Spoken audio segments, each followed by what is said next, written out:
ग्वालियर में भाजपा की संभागीय कोर कमेटी की महत्वपूर्ण बैठक आयोजित हुई।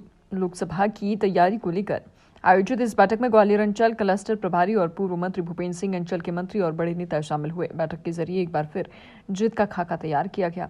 इस मौके पर पूर्व मंत्री और ग्वालियर क्लस्टर के लोकसभा प्रभारी भूपेंद्र सिंह ने दावा किया कि लोकसभा चुनाव में भाजपा की 370 और एनडीए 400 पार के लक्ष्य को हासिल करेगी। ग्वालियर लोकसभा सीट पर जीत का अंतर पूछे जाने के सवाल पर भूपेंद्र सिंह ने कहा कि न सिर्फ ग्वालियर में बल्कि पूरे देश में इस वक्त भारतीय जनता पार्टी की एक तरफा जीत हो रही। ग्वालियर सीट पर भाजपा प्रत्याशी भारत सिंह कुशवाहा की अभी तक के इतिहास की सबसे बड़ी जीत होगी। कांग्रेस प्रत्याशियों की सूची आने में देरी होने के सवाल पर भूपेंद्र सिंह ने कहा कि कांग्रेस में भगदड़ मची है, कोई लड़ने को तैयार नहीं है। कांग्रेस को प्रत्याशी नहीं मिल रहे, जिसको कहते हैं वही मना कर देता है। चुनाव नहीं लड़ना पड़े, इसलिए बहुत से लोग दूसरे राज्यों में काम करने चले गए। कांग्रेस इस समय सबसे बुरे राजनीतिक दौर से गुजर रही है। चुनाव के दौरान भाजपा नेताओं के रूठे होने के सवाल पर भूपेंद्र सिंह ने कहा, उनका बचाव करते हुए कहा कि भारतीय जनता पार्टी में कोई रूठता नहीं है। भारतीय जनता पार्टी में व्यक्तियों के लिए, नई विचारधारा के लिए काम करते हैं। इस सबका प्रत्याशी कमल का चिन्ह है और सब लोग कमल के फूल के लिए काम करते हैं। राहुल गांधी की न्याय यात्रा का चुनाव में असर पड़ने के सवाल पर भूपेंद्र सिंह ने कहा कि प्रभाव नहीं पड़ने वाला है।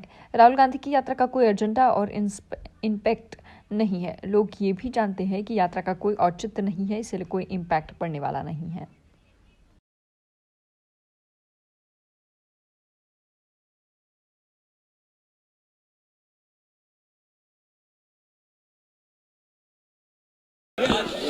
सब आ गए नवीन जी भाई एक अपने वीडियो से कैमरे से आज बैठक हुई है किसी से बोल के बात दो चलो अपने आप ही क्या कुछ चर्चा हुई है। देखिए, आज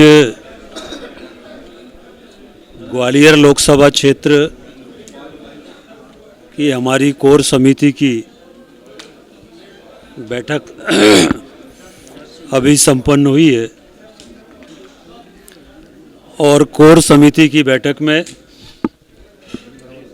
चुनाव की आगे की रणनीति पर चर्चा हुई है। पार्टी के सभी वरिष्ठ नेता, हमारे मंत्रीगण, विधायकगण और बाकी कोर समिति के सभी हमारे वरिष्ठ नेता इस बैठक में उपस्थित थे। लगभग 2-3 घंटे तक बैठकर हम लोगों ने पूरी चुनावी रणनीति पर चर्चा की है।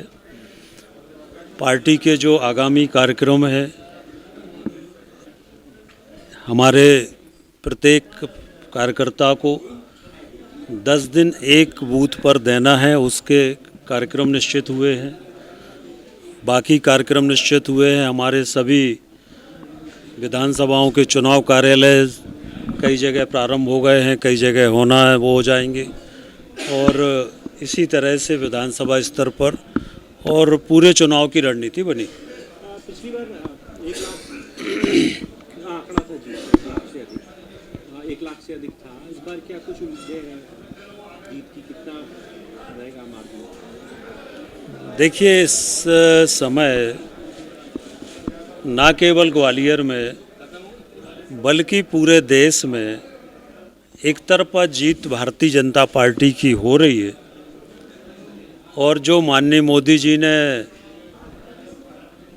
370 बीजेपी प्लस 400 एनडीए का जो 400 पार का लक्ष्य दिया है, वो पूरा होगा। और ग्वालियर में अभी तक की सबसे रिकॉर्ड जीत इस चुनाव में होगी। भारत सिंह जी हमारे पूर्व मंत्री हैं, बहुत ही लोकप्रिय नेता हैं और इसलिए अभी तक के इतिहास की सबसे बड़ी जीत ग्वालियर की होगी। क्या लग रहा है अभी तक कांग्रेस अभी तक प्रत्याशी नहीं खोज पाई, आप तो आगे निकल चुके हो, कैसे देख रहे हैं इस मुकाबले में? देखिए, कांग्रेस में इस समय भगदड़ मची हुई है। कांग्रेस में कोई लड़ने के लिए तैयार नहीं है। कांग्रेस को प्रत्याशी नहीं मिल रहे हैं। कांग्रेस जिसको कहती है वही मना कर देता है।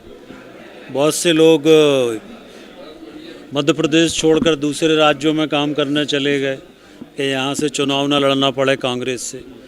तो कांग्रेस इस समय सबसे बुरे राजनीतिक दौर से गुजर रही। लेकिन कांग्रेस तो कह रही है सर, बीजेपी के कई कद्दावर नेता जयवाल को ये बात है, आनंद मिश्रा की बात की जाए, वो रूठे कार्यक्रमों में नहीं जा रहे हैं, तो कैसे हो पाएगा बड़े लीडर? देखिए, भारतीय जनता पार्टी में कोई रूठता नहीं है। भारतीय जनता पार्टी में व्यक्तियों के लिए काम नहीं करते, भारतीय जनता पार्टी में विचारधारा के लिए काम करते हैं। हम सबका प्रत्याशी कमल का चिन्ह है और सब लोग कमल के फूल के लिए काम करते हैं। देखिए, कोई प्रभाव नहीं पड़ने वाला है। राहुल गांधी जी की जो यात्रा है वो पूरी तरह से उसका कोई एजेंडा नहीं है, उस यात्रा का कोई इम्पैक्ट नहीं है और लोग ये कहते हैं कि इसका कोई औचित्य नहीं है यात्रा का, इसलिए उसका कोई इम्पैक्ट नहीं।